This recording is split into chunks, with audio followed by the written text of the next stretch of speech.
안녕하세요. 국어입니다. 국어 어휘 먼저 보겠습니다. 오늘은 경제와 관련된 단어들이 많이 있어요. 첫 번째 경기. 이 경기라는 말은 지난 시간에 우리가 스포츠 공부할 때 스포츠에서도 경기라는 말을 썼어요. 그런데 오늘 경제 단원에서 사용하는 경기 단어는 스포츠 할 때 그 경기와는 다릅니다.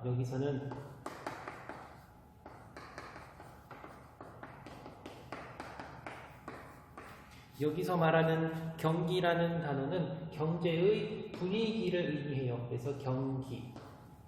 그래서 보통 표현할 때는 경기가 좋다 또는 경기가 안 좋다 이렇게 표현을 하고, 또는 경기가 안 좋다 대신에 경기가 나쁘다 이런 표현을 많이 씁니다. 그래서 경기가 호황이다, 경기가 불황이다 이렇게 같이 또 많이 쓰여요. 그래서 호황은 호경이랑 같은 의미가 있고, 불황은 불경이라는 말을 썼어요. 불은 여기서 나쁘다, 안 좋다라는 의미. 그래서 경기가 나쁘다, 경기가 좋지 않다를 이렇게 불경기라고 사용하는 단어도 있습니다.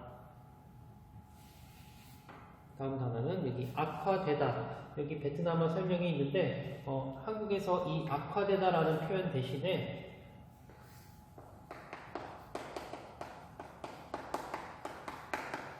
악화하다라는 표현으로 사용할 때가 많이 있어요. 요즘에는 이 악화되다 표현도 있지만 악화하다 표현을 점점 더 많이 사용하고 있습니다. 여러분들이 책에서 뉴스에서 볼 때 이 악화하다라는 표현이 악화되다 같은 의미로 쓰이고 있다는 것도 알아두세요. 네, 상승 곡선. 그래프에서 이 말이 많이 나와요. 이런 곡선들을 상승 곡선이라고 해요. 또는 같은 표현 증가라는 말로 사용할 수 있습니다. 그래서 여기는 상승 곡선, 점점 더 많아지고 있어요. 점점 더 높아지고 있어요. 상승하다, 증가하다 같은 표현. 그러면 반대될 때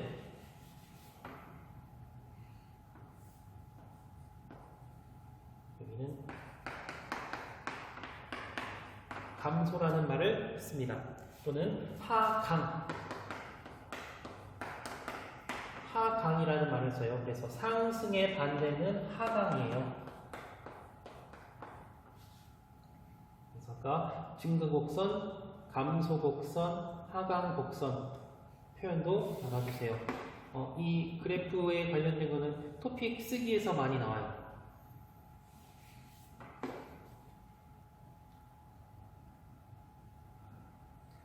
두 번째입니다. 무역 관련 어휘. 여기에서는 여러분들이 보통 보호무역과 자유무역 이건 꼭 알아두세요. 토픽 쓰기에서 보통 토픽 쓰기 54번에서 이 주제가 많이 나옵니다. 여러분은 자유무역에 찬성하십니까? 보호무역에 찬성하십니까? 자유무역의 장점과 단점을 쓰세요. 보호무역의 장점과 단점을 쓰세요. 토픽 54번 문제, 실백자 쓰기에서 이 주제가 많이 나와요. 또 이 환율이라는 말은 여러분이 평소에도 많이 씁니다. 그래서 환율이 높다 또는 낮다 이런 표현을 많이 쓰고, 또 환율이 오르다 이렇게 오르다 또는 환율이 내리다 이렇게 표현 많이 사용합니다.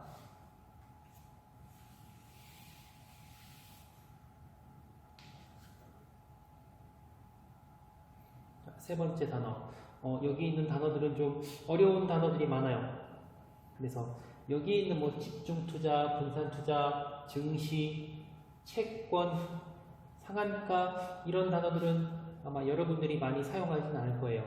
아까 여기 나왔다고 상승하다, 하락하다 이거 기억하고, 또 폭락하다, 폭등하다 이 단어는 꼭 기억하세요.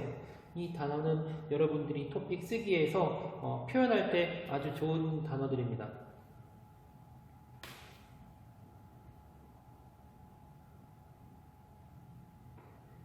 확장 어휘. 여기서는 부익부 빈익빈이라는 표현이 있는데 한국 사람들이 말할 때는 보통 이 표현보다는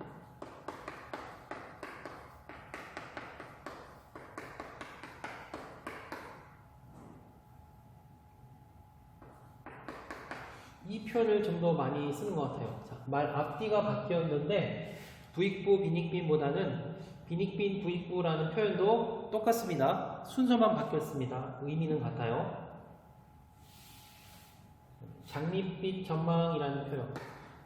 우리의 미래가 앞으로 더 좋아질 것 같습니다. 그런 말을 할 때 장밋빛 전망이라고 해요.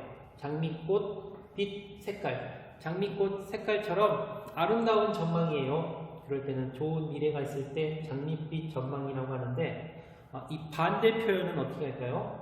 잿빛이라고 합니다.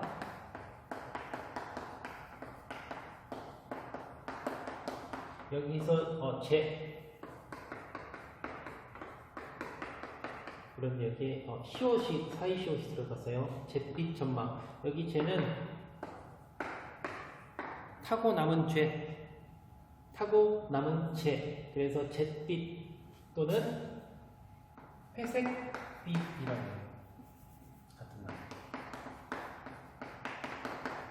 회색. 그레이. 미래가 좋지 않다거나 불안해요. 기대할 수 없어요. 그때는 잿빛 전망, 색빛 전망이라는 표현을 씁니다.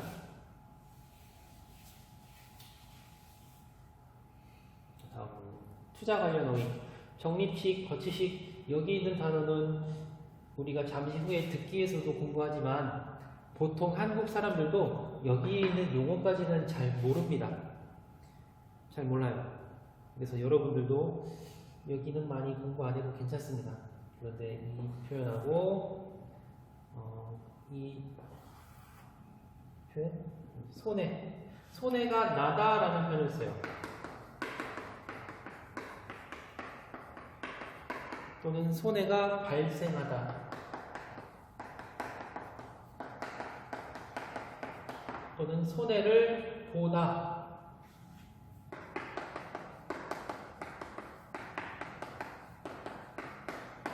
이 표현이 있습니다. 이거 세 가지는 꼭 기억하세요.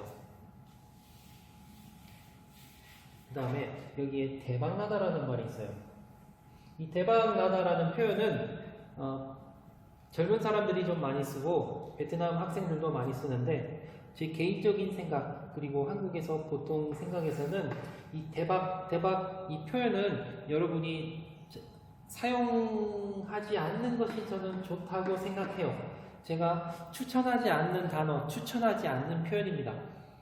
보통 한국 예능 프로그램, TV 프로그램, 유튜브에서 대박 많이 사용하는데 이런 표현을 가끔 조금씩만 사용하면 재미있는 표현이지만 어떤 사람은 말할 때마다 항상 대박 사용하는 사람들이 있어요. 그런데 한국에서는 그런 사람들을 좀 어떻게 표현할까? 교양이 없는 사람. 자, 좀 이런 느낌입니다. 그래서 여러분이 가끔 재밌을 때 한두 번 정도 사용하는 건 괜찮지만 이 대박이라는 표현을 너무 좀 자주 사용하면, 너무 많이 사용하면 좀 교양이 없는 사람 이런 느낌이에요. 그래서 여러분들도 많이 사용 안 하는 게 좋겠습니다. 주의하세요. 교양입니다. 교양. 고양이 아니에요. 문법입니다. 오늘 공부하는 문법 4개는 여러분들이 토픽 쓰기 54번, 53번에서는 아마 쓰지 않습니다. 토픽 쓰기에서 사용할 수 없는 문법들이에요. 말할 때, 대화할 때 대부분 사용하는 문법들입니다. 첫 번째, 을락말락하다. 여기에서는 요 말이라는 표현이 있어요. 여기는 not입니다. 아직 아니에요. 그래서 계속 흐리더니 비가 내릴락 말락 하네요. 그러면 비가 왔어요? 안 왔어요? 비가 내렸어요? 안 내렸어요? 아직 비는 안 내렸습니다. 이거 주의하세요. 아직 안 됐어요. 두 번째, 수익률을 따라잡을락 말락 해요. 자, 여기까지가 수익률이에요. 그런데 지금 여기까지 왔어요. 이만큼 왔어요. 아직 따라잡지 못했습니다. 말락해요. 또 이번 달에는 돈을 많이 썼더니 적자가 될락 말락해요. 지금 거의 적자가 되었어요. 하지만 아직 적자가 아닙니다. 또 흑자가 될락말락합니다. 아직 흑자는 안 됐습니다. 여러분들 이거 주의하세요. 을락말락, 을락말락 어떤 기준만큼 가까이 왔지만 아직 그 기준에 도착하지는 않았어요. 자, 이 을락말락 어떤 때 많이 쓰냐면 보통 보일락말락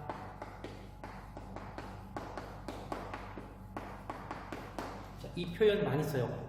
저기 누가 오고 있어요. 그런데 멀리 있어서 아직 보일락말락, 보일락말락.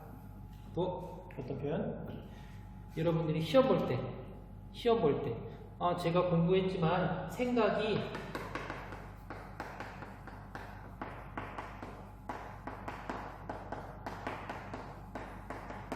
생각이 나다. 그런데 생각이 날락말락해요. 학생들 항상 시험 시간에 얘기해요. 어젯밤에 봤는데 생각이 날락말락해요. 그러면 생각이 아직 안 나고 있습니다. 주의. 다시 보일락말락. 지금 보입니까? 안 보입니까? 안 보여요. 생각이 날락말락. 생각이 아직 안 났습니다. 또 이런 말도 있습니다.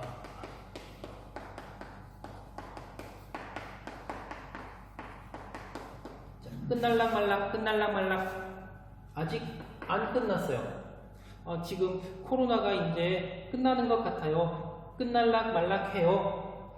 자, 끝에 거의 다 왔지만 아직 끝난 것은 아닙니다. 이 말락, 을락말락하다.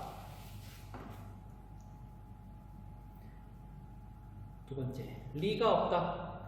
리가 없다. 자, 여기에서 리는 이유라는 의미가 있어요. 이유가 없다. 하나 더 기억하세요. 그런 일로 회사 주가가 떨어질 이유가 없어요. 주식 투자를 한다고 해서 모두가 부자가 될 이유가 있겠어? 평소에 노력을 안 했으니 시험 결과가 좋을 이유가 없어요.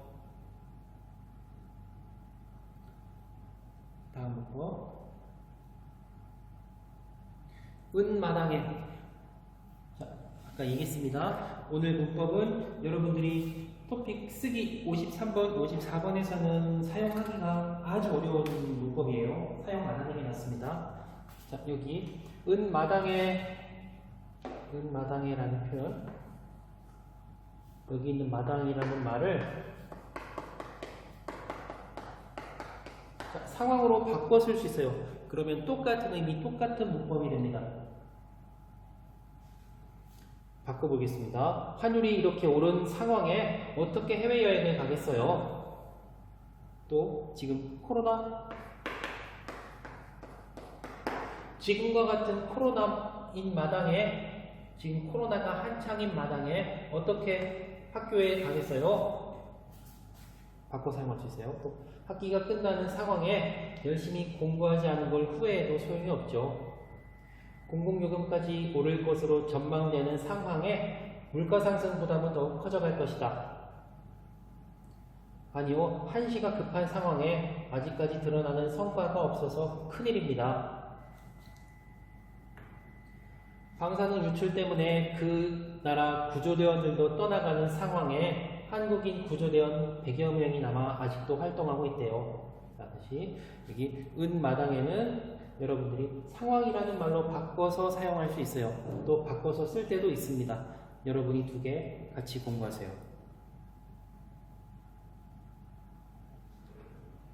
자, 눈이 차라리입니다.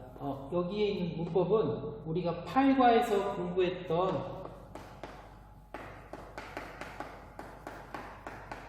을바에야 문법하고 아주 비슷해요. 의미가 거의 같습니다. 그래서 여기에 있는 예문도 을바에야로 바꿔도 의미가 똑같아요. 그리고 우리가 8과에서 공부했던 을바에야 문장에서 차라리 는이 차라리 사용해도 의미가 같습니다. 그리고 지난주에 제가 을바에야 문법을 설명할 때 이렇게 얘기했어요. 을바에야 뒤에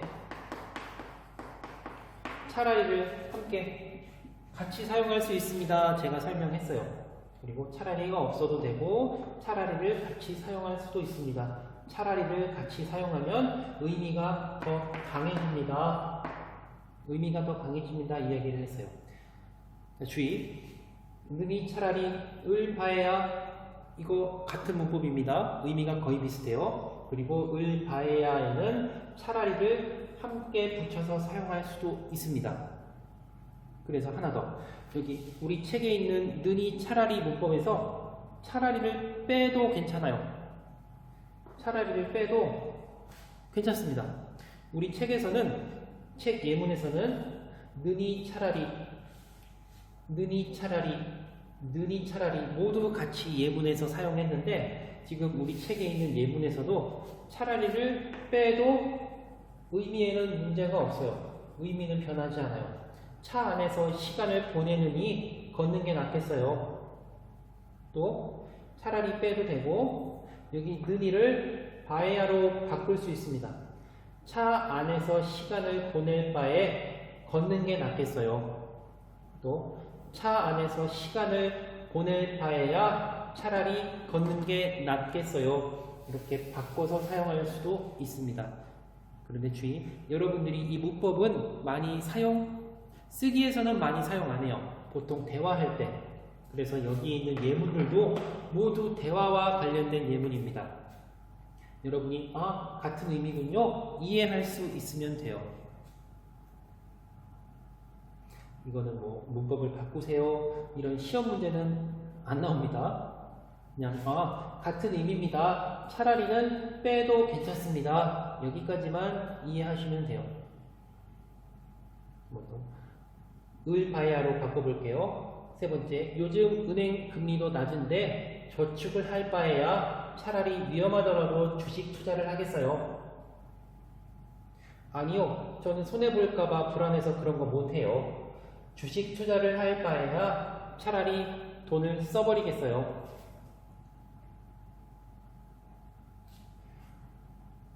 자전거를 집에만 세워두느니 차라리 팔까 싶어요. 바꿀 수 있어요. 또 자전거를 집에만 세워둘 바에야 차라리 팔까 싶어요. 바꿀 수가 있습니다.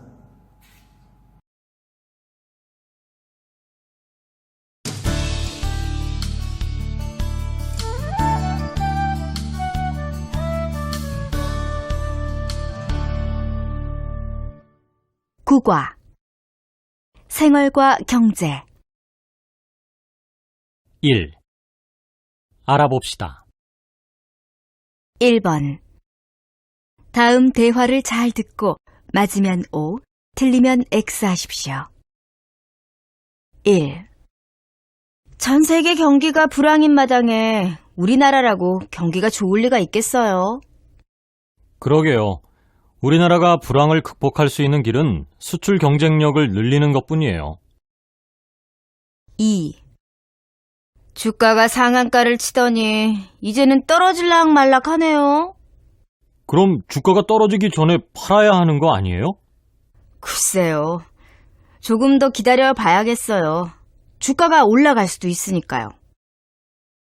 3. 높은 수익률을 내려면 성장 가능성이 있는 중소기업의 주식을 사는 게 좋을까요?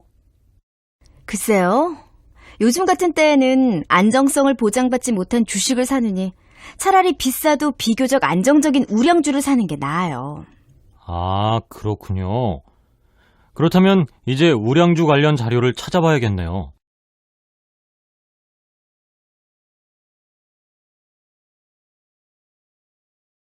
1번 다음 대화를 잘 듣고 맞으면 O, 틀리면 X 하십시오. 1. 전 세계 경기가 불황인 마당에 우리나라라고 경기가 좋을 리가 있겠어요? 그러게요. 우리나라가 불황을 극복할 수 있는 길은 수출 경쟁력을 늘리는 것뿐이에요. 2. 주가가 상한가를 치더니 이제는 떨어질락 말락 하네요. 그럼 주가가 떨어지기 전에 팔아야 하는 거 아니에요? 글쎄요. 조금 더 기다려 봐야겠어요. 주가가 올라갈 수도 있으니까요. 3. 높은 수익률을 내려면 성장 가능성이 있는 중소기업의 주식을 사는 게 좋을까요? 글쎄요. 요즘 같은 때에는 안정성을 보장받지 못한 주식을 사느니 차라리 비싸도 비교적 안정적인 우량주를 사는 게 나아요. 아, 그렇군요. 그렇다면 이제 우량주 관련 자료를 찾아봐야겠네요.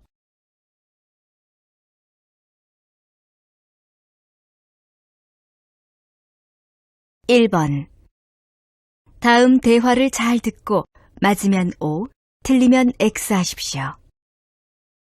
1. 전 세계 경기가 불황인 마당에 우리나라라고 경기가 좋을 리가 있겠어요? 그러게요. 우리나라가 불황을 극복할 수 있는 길은 수출 경쟁력을 늘리는 것뿐이에요. 2. 주가가 상한가를 치더니 이제는 떨어질락 말락 하네요. 그럼 주가가 떨어지기 전에 팔아야 하는 거 아니에요? 글쎄요. 조금 더 기다려 봐야겠어요. 주가가 올라갈 수도 있으니까요. 3. 높은 수익률을 내려면 성장 가능성이 있는 중소기업의 주식을 사는 게 좋을까요? 글쎄요. 요즘 같은 때에는 안정성을 보장받지 못한 주식을 사느니 차라리 비싸도 비교적 안정적인 우량주를 사는 게 나아요. 아, 그렇군요. 그렇다면 이제 우량주 관련 자료를 찾아봐야겠네요. 문제 풀어보겠습니다. 대화를 듣고 맞으면 O, 틀리면 X 하십시오. 1번. 우리나라는 수출 경쟁력을 늘려 불황을 극복하였다. 1번은 X. 틀렸습니다. 왜냐하면 여기 하였다. 이것 때문에 틀렸어요. 여기 극복하였다라고 하면 여기는 과거가 돼요. 그런데 우리 듣기에서 말했던 내용들은 과거에 극복하였다가 아니고 앞으로 극복해야 합니다.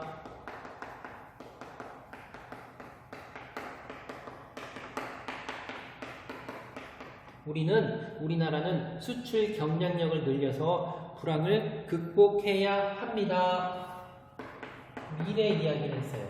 그래서 1번에 극복하였다 이렇게 과거로 말한 것은 틀렸습니다. 2번 여자는 주식이 떨어지고 있기 때문에 곧 주식을 팔 것이다. 주식이 떨어지고 있어요? 아니요. 여자가 뭐라고 했어요?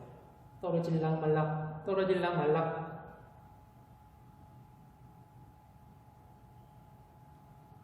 자, 2번 여자는 주식이 떨어지고 있기 때문에 곧 주식을 팔 것이다. 2번도 틀렸습니다. 어디가 틀렸어요? 자, 주식이 떨어지고 있기 때문에 이거 맞아요? 아니요. 상한가를 쳤지만 이제는 떨어질랑 말락.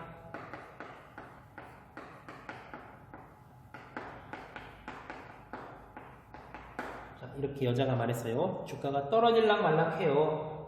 그럼 아까 문법 설명할 때 떨어졌습니까? 안 떨어졌습니까? 아직 떨어진 것은 아니에요. 틀렸어요. 또 곧 주식을 팔 것이다. 여기도 틀렸습니다. 여자는 어떻게 말했어요? 다시 올라갈 수도 있기 때문에 좀 더 기다려 보겠습니다. 팔지 않고 기다려 보겠습니다. 여자가 이야기했어요. 2번도 X. 3번 남자는 여자의 말을 듣고 안정성은 낮지만 높은 수익률을 내는 중소기업의 주식을 살 것이다. 3번도 틀렸습니다. 이거 주의. 자, 남자는이에요. 남자는 중소기업의 주식을 살 것이다. 아니요. 남자는 이렇게 말하지 않았습니다. 남자는 어떤 주식을 살 거예요? 이거는 안정적인 우량주를 찾아봐야겠네요. 안정적인 우량주를 살 거예요. 남자는 이렇게 이야기했어요.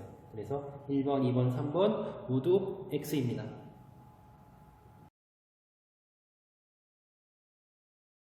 2번. 다음은 한 정치인의 연설입니다. 잘 듣고 질문에 답하십시오. 올해 최대 관심사는 역시 경제일 것입니다. 지난해 우리 경제는 죽은 경제였다고 해도 과언이 아닙니다. 지역과 나라는 깊은 바다에 빠진 것처럼 죽은 경제 안에서 큰 피해를 입었습니다. 더 나은 삶을 바라는 서민과 영혼을 팔아서라도 취직하고 싶다는 젊은이들의 외침. 그러나 정부는 도대체 무엇을 했습니까? 정부 스스로가 성장을 포기하는 마당에 국민이 무엇을 해보겠다는 의욕이 살아날 리가 있습니까? 강대국의 경기 침체에 영향을 받는 취약한 경제구조, 청년 실업과 같은 장기적이고 고질적인 문제, 눈덩이처럼 불어나는 가계부채 등 정부는 이러한 문제에 발벗고 나서야 합니다. 올해는 경제 전반에 활력을 불어넣어야 합니다. 정부는 경제 성장을 위해 열심히 뛰어야 합니다. 경제 선진국으로 도약하기 위하여 우리 경제가 갖고 있는 문제를 분석하고 해결할 수 있는 방안을 마련해야 합니다.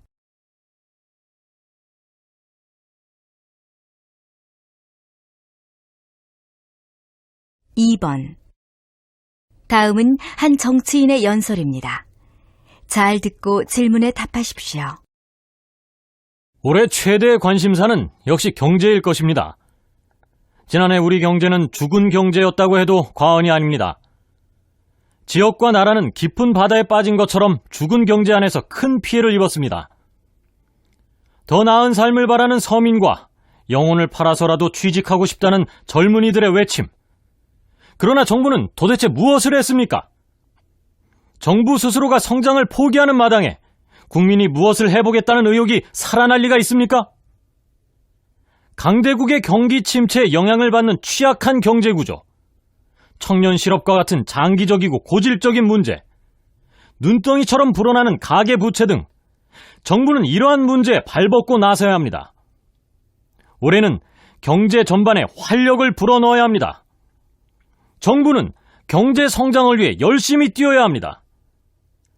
경제 선진국으로 도약하기 위하여 우리 경제가 갖고 있는 문제를 분석하고 해결할 수 있는 방안을 마련해야 합니다.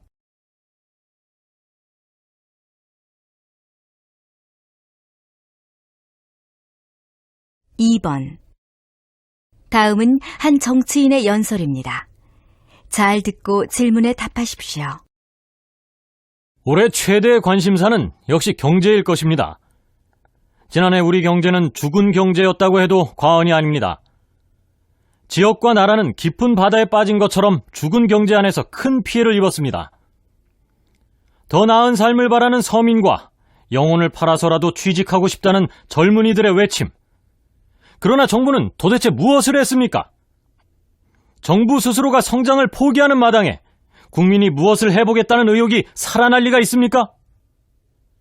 강대국의 경기 침체에 영향을 받는 취약한 경제구조, 청년 실업과 같은 장기적이고 고질적인 문제, 눈덩이처럼 불어나는 가계부채 등 정부는 이러한 문제에 발벗고 나서야 합니다. 올해는 경제 전반에 활력을 불어넣어야 합니다. 정부는 경제 성장을 위해 열심히 뛰어야 합니다.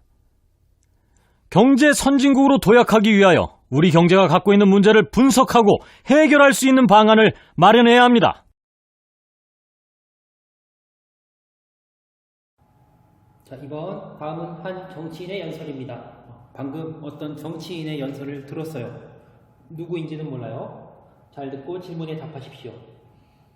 1번, 이 사람은 한국 경제의 문제가 무엇이라고 봅니까? 세 가지를 쓰십시오. 방금 연설했던 정치인이 아주 화가 많이 나서 한국 경제가 문제가 있습니다. 어떤 문제였어요? 세 가지. 첫 번째는 취약한 경제 구조. 첫 번째는 취약한 경제 구조입니다. 두 번째는 청년 실업.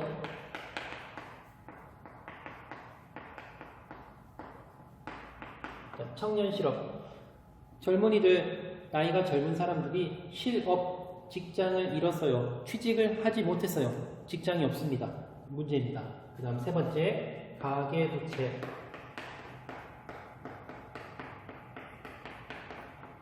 방금 연설했던 정치인은 한국 경제의 세 가지 문제를 이야기했어요. 자, 취약한 경제구조, 청년 실업, 이 두 가지는 여러분들이 이해하기 쉬워요. 이해할 수 있어요. 그런데 가계부채라는 말은 조금 어려운 말입니다. 먼저 가계라는 말은 어떤 가정 또는 집, 패밀리를 의미해요. 여기서 부채라는 말은 자, 빚입니다. 돈을 빌렸어요. 은행에서 돈을 빌렸기 때문에 갚아야 할 돈이 있습니다. 이걸 부채라고 해요. 보통 여러분들이 알고 있는 부채는 여름에 사용하는 부채, 더울 때 사용하는 부채를 알고 있는데 여기에서 말하는 부채는 빚입니다. 돈을 빌려서 갚아야 할 돈, 갚아야 하는 돈이에요. 그런데 이 빚도 단어를 좀 주의하세요. 한국어 단어에 빚 두 개가 있습니다. 빚과 빚. 두 단어가 발음이 같아요. 그런데 여기는 받침 지읒, 받침 치읒입니다. 주의. 의미가 완전 다릅니다. 여러분들이 이 두 개는 조심해야 돼요. 여기 앞에 있는 빚, 여기는 돈을 빌렸어요. 돈을 빌린 것, 다른 사람에게 갚아야 할 것, 빚. 두 번째 빚은 light. 보통 햇빛, 불빛 이렇게 말하죠. 이거 두 개 여러분들 주의하십시오. 한국 사람들도 가끔 틀리는 단어입니다. 세 가지는 경제구조, 청년실업, 가계부채. 2번 연설의 내용과 다른 것은 무엇입니까? 다른 것 A예요. 왜냐하면 이 내용은 우리가 들을 때 A의 내용은 없었어요. 지난해 경제는 어땠어요? 죽은 경제라고 했어요.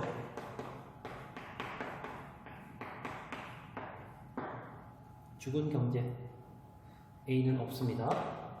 B와 C는 맞아요. 그래서 2번의 답은 A.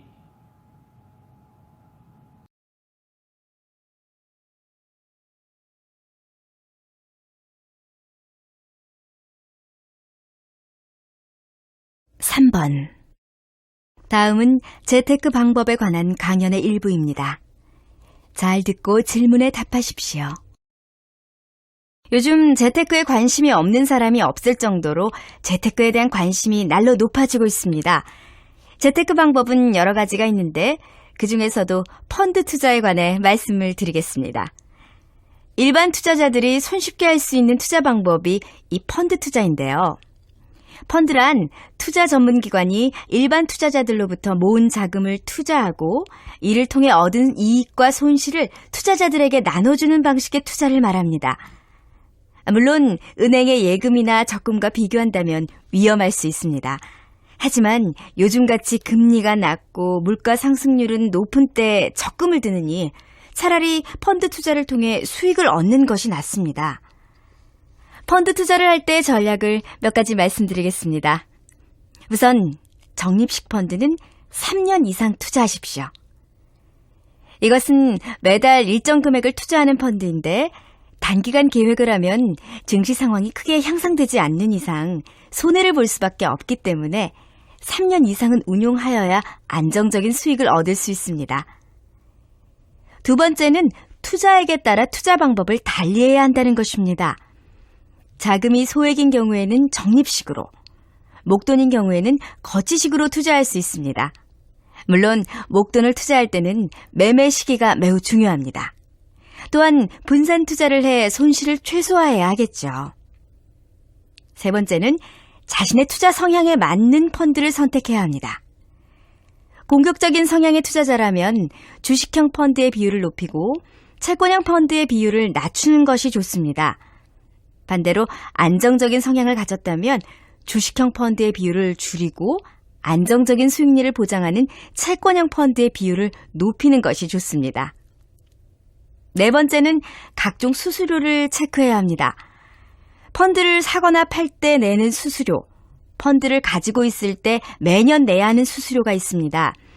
수수료를 최대한 적게 내기 위해 펀드를 팔 시기와 보유 시기 등을 잘 고려해야 합니다. 마지막으로는 원금 손실에 대한 위험을 감수하라는 말씀을 드리고 싶습니다. 안정성이 높은 펀드는 손해를 볼 리가 없다라는 생각은 위험합니다. 아무리 안정성이 높은 펀드라도 주가 변동에 따라 원금 손실이 발생할 수도 있습니다. 이에 대한 책임은 본인에게 있다는 점을 명심하셔야 합니다.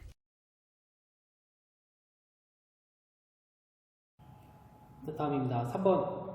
다음은 재테크 방법에 대한 강연의 일부입니다. 잘 듣고 질문에 답하십시오. 재테크가 뭘까요? 재테크 단어. 여기서 재는 돈이에요. 영어로는 파이낸스. 테크놀로지.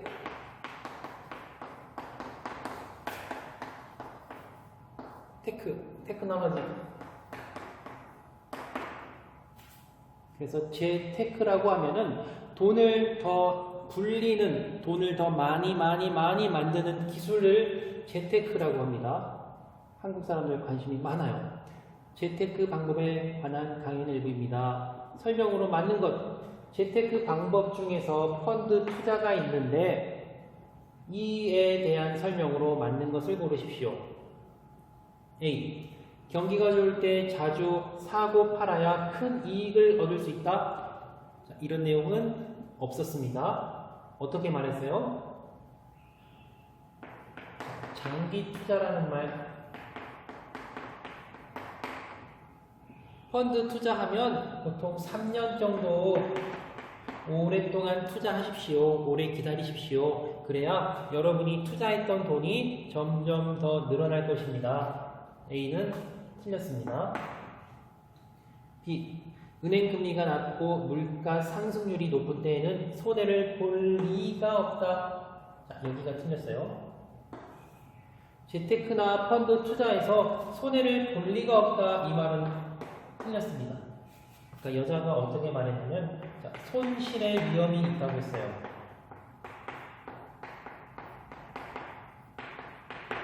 펀드 투자는 손실의 위험이 있습니다. 또는 손해의 위험, 손해의 위험이 있어요. 손해를 볼 리가 없다? 틀렸습니다. 답은 C. 맞는 것은 C입니다. 투자자가 전문가를 통해 기업에 자금을 투자해서 이익이나 손실을 얻는 방식이다. 펀드 투자의 C가 맞습니다. 2번 문제입니다. 이번 문제는 좀 어려워요. 내용이 많고 여기에서 여러분이 들었던 내용을 다 기억해서 맞춰야 됩니다. 그래서 이 문제는 아주 어려운 문제인데 먼저 여러분이 들을 때 여기에 있는 내용을 정리를 해야 돼요.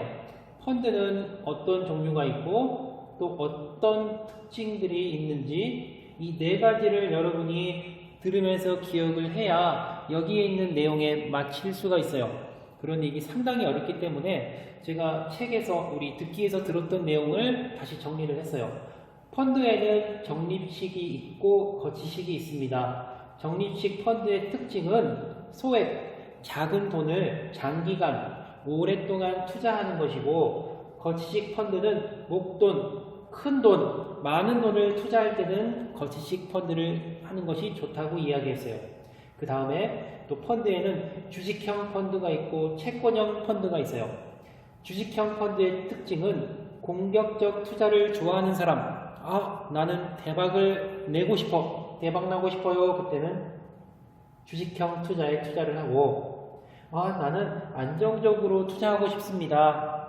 모험하고 싶진 않습니다. 그때는 채권형 펀드에 투자하라는 이야기를 했어요. 그래서 여기 있는 네 가지 특징을 여러분들이 다 알고 있어야 여기에 있는 내용에 맞춰서 문제를 풀 수가 있습니다. 사실 아주 어려운 문제입니다. 한국 사람들도 아마 이 문제 듣기로는 풀기가 힘들 거예요.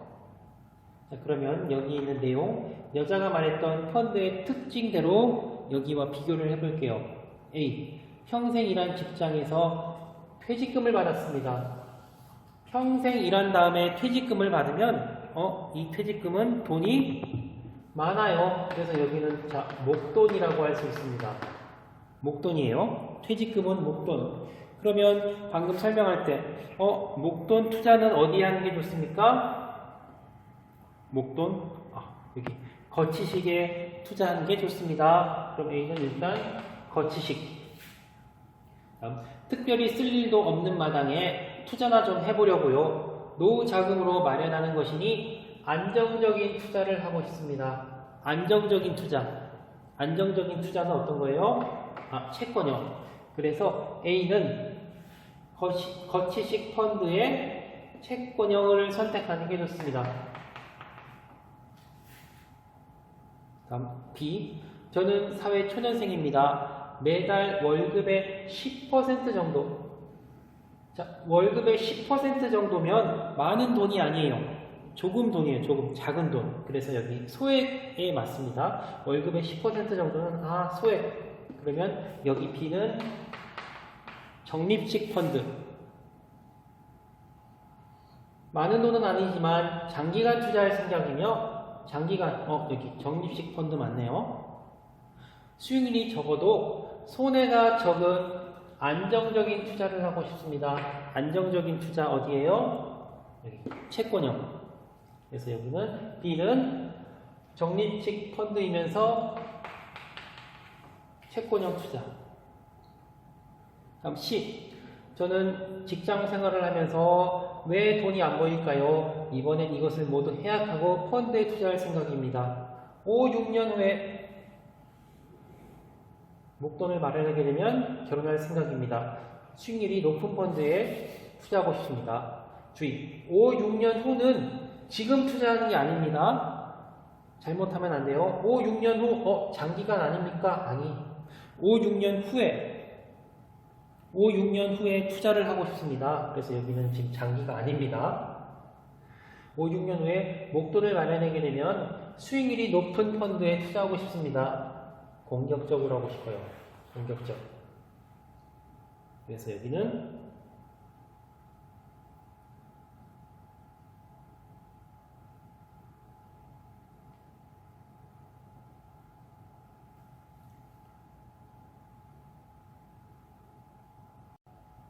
자, C입니다. 직장 생활을 하면서 몇 년 동안 보험도 들고 저축도 했는데 왜 돈이 안 모일까요? 이번엔 이것을 모두 해약하고 이 사람이 몇 년 동안 보험 저축을 했어요.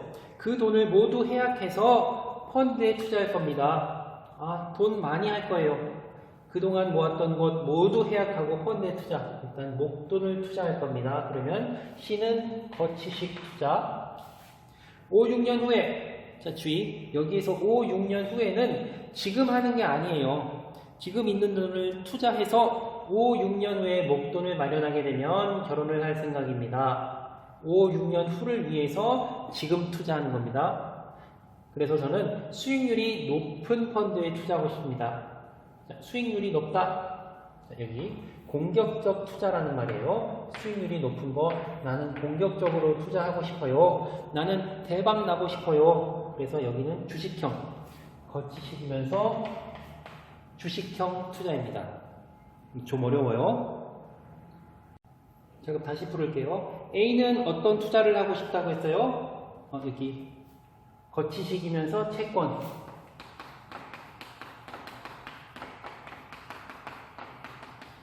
거치식 투자를 하면서 채권에 더 많이 투자를 하고 싶어요. 안정적으로 하고 싶어요. 그러면 이것은 2가 됩니다. 2번.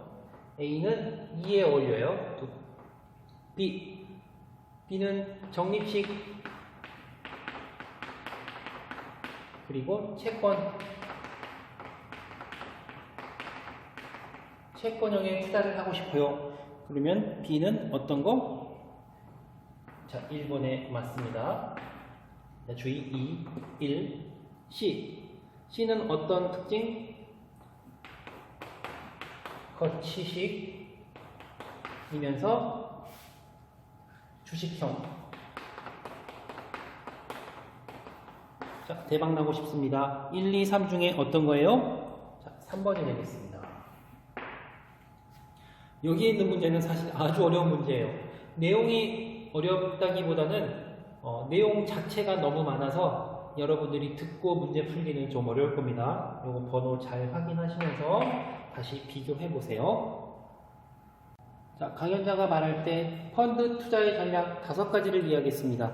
첫 번째는 3년 이상이라고 했어요. 투자를 할 때는 잠깐 짧은 기간을 보고 투자하는 것이 아닙니다. 오랫동안 투자하십시오. 자, 이 말을 장기 투자라고 합니다. 이 말은 꼭 기억하세요. 장기 투자. 두 번째 전략. 투자액에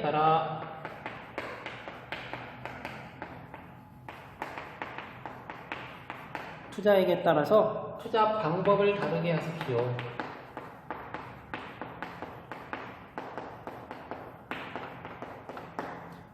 투자 금액에 따라 돈이 많습니까? 적습니까? 그것에 따라 투자 방법을 다르게 하십시오. 그래서 투자액이 많으면 거치식, 투자 금액이 적으면 적립식에 투자하라고 했어요.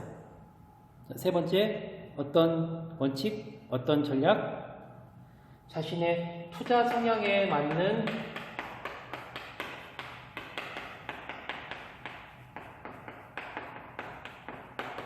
펀드를 선택하라. 그러니까 투자 성향. 어떤 사람은 공격적 투자를 한다고 했어요. 어떤 사람은 채권형 투자를 한다고 했어요. 자, 자신의 투자 성향. 대박입니까? 안정입니까? 알맞은 선택을 하십시오.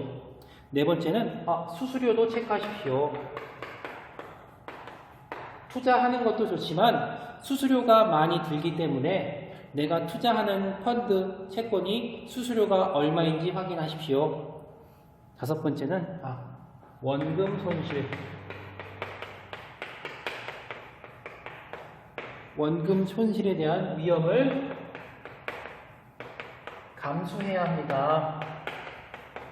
내가 투자를 할 때는 대박이 날 수도 있지만 그 돈을 다 잃을 수도 있어요. 그 원금의 손실에 대한 위험을 감수해야 합니다. 이렇게 5가지를 이야기했습니다.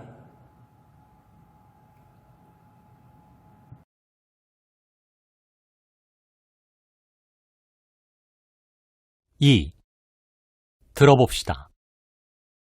2번. 다음은 경제 관련 뉴스입니다.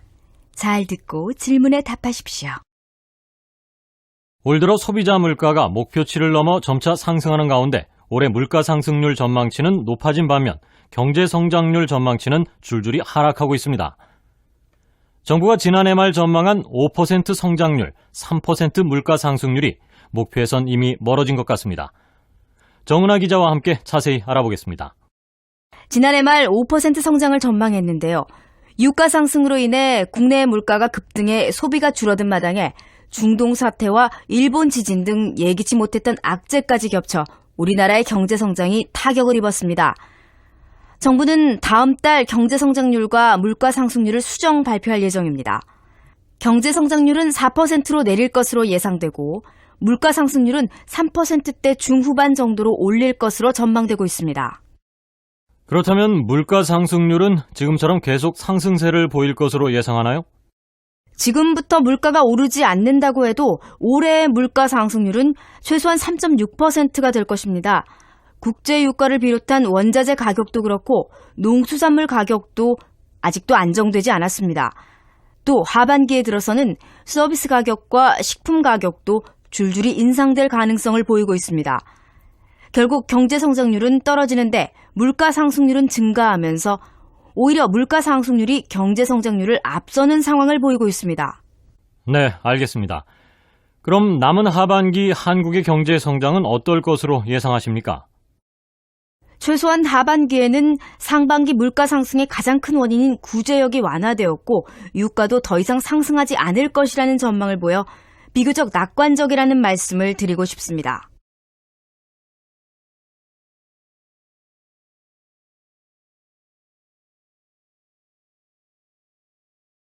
(2번) 다음은 경제 관련 뉴스입니다. 잘 듣고 질문에 답하십시오. 올 들어 소비자 물가가 목표치를 넘어 점차 상승하는 가운데 올해 물가 상승률 전망치는 높아진 반면 경제 성장률 전망치는 줄줄이 하락하고 있습니다. 정부가 지난해 말 전망한 5% 성장률, 3% 물가 상승률이 목표에선 이미 멀어진 것 같습니다. 정은하 기자와 함께 자세히 알아보겠습니다. 지난해 말 5% 성장을 전망했는데요.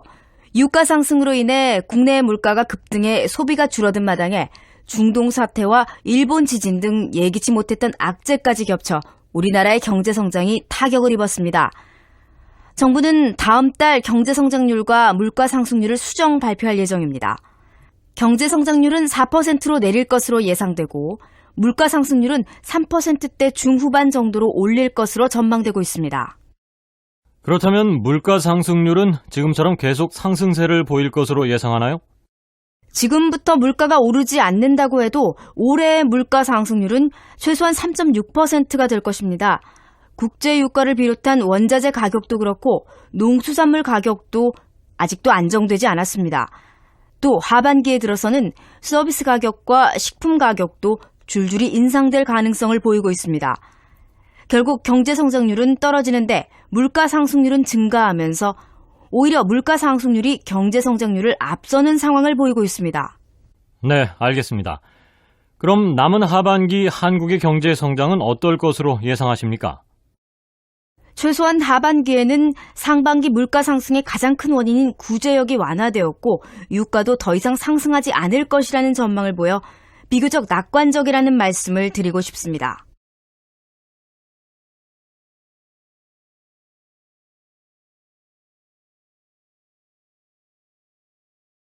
(2번) 다음은 경제 관련 뉴스입니다. 잘 듣고 질문에 답하십시오. 올 들어 소비자 물가가 목표치를 넘어 점차 상승하는 가운데 올해 물가 상승률 전망치는 높아진 반면 경제 성장률 전망치는 줄줄이 하락하고 있습니다. 정부가 지난해 말 전망한 5% 성장률, 3% 물가 상승률이 목표에선 이미 멀어진 것 같습니다. 정은하 기자와 함께 자세히 알아보겠습니다. 지난해 말 5% 성장을 전망했는데요. 유가 상승으로 인해 국내 물가가 급등해 소비가 줄어든 마당에 중동 사태와 일본 지진 등 예기치 못했던 악재까지 겹쳐 우리나라의 경제 성장이 타격을 입었습니다. 정부는 다음 달 경제 성장률과 물가 상승률을 수정 발표할 예정입니다. 경제 성장률은 4%로 내릴 것으로 예상되고 물가 상승률은 3%대 중후반 정도로 올릴 것으로 전망되고 있습니다. 그렇다면 물가 상승률은 지금처럼 계속 상승세를 보일 것으로 예상하나요? 지금부터 물가가 오르지 않는다고 해도 올해의 물가 상승률은 최소한 3.6%가 될 것입니다. 국제 유가를 비롯한 원자재 가격도 그렇고 농수산물 가격도 아직도 안정되지 않았습니다. 또 하반기에 들어서는 서비스 가격과 식품 가격도 줄줄이 인상될 가능성을 보이고 있습니다. 결국 경제 성장률은 떨어지는데 물가 상승률은 증가하면서 오히려 물가 상승률이 경제 성장률을 앞서는 상황을 보이고 있습니다. 네, 알겠습니다. 그럼 남은 하반기 한국의 경제 성장은 어떨 것으로 예상하십니까? 최소한 하반기에는 상반기 물가 상승의 가장 큰 원인인 구제역이 완화되었고 유가도 더 이상 상승하지 않을 것이라는 전망을 보여 비교적 낙관적이라는 말씀을 드리고 싶습니다.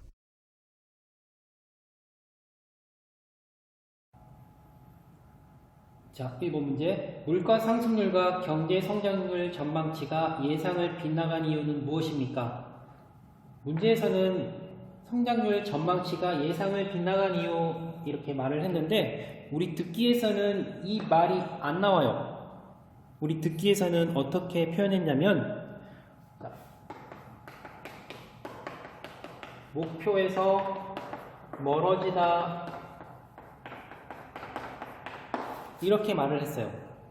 그래서 물가 상승률과 경제 성장률이 목표에서 멀어진 이유가 무엇입니까? 이 부분을 잘 들어야 됩니다. 이것만 여러분이 주의하면 답은 어렵지 않습니다. 답은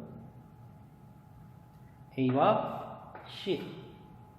자, 이유. 왜 목표에서 멀어졌습니까?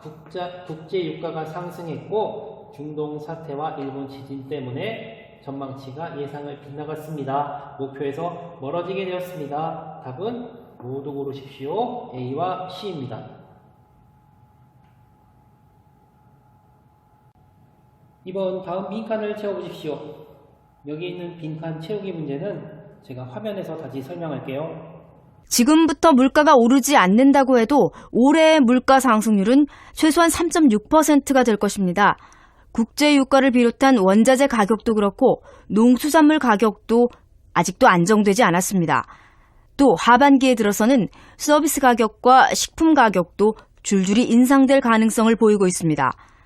결국 경제 성장률은 떨어지는데 물가 상승률은 증가하면서 오히려 물가 상승률이 경제 성장률을 앞서는 상황을 보이고 있습니다.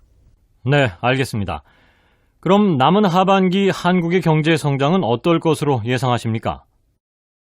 최소한 하반기에는 상반기 물가 상승의 가장 큰 원인인 구제역이 완화되었고 유가도 더 이상 상승하지 않을 것이라는 전망을 보여 비교적 낙관적이라는 말씀을 드리고 싶습니다.